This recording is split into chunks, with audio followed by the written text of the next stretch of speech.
કુંભારવાડાની મિલની ચાલીમાં સમાધાન કરવા ગયેલા મામા ભાણેજને મારનાર 2 આરોપીઓને પોલીસે ઝડપી લીધા।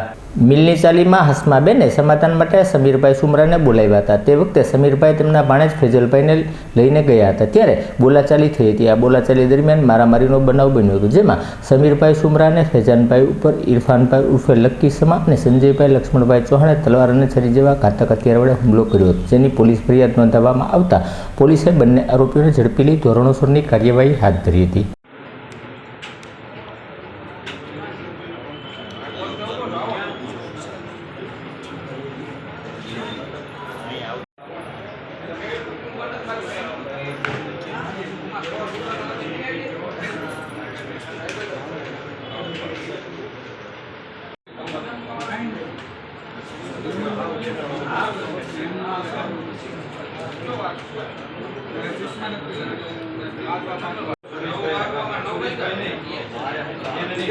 બોલાવજો મારા રાઈટ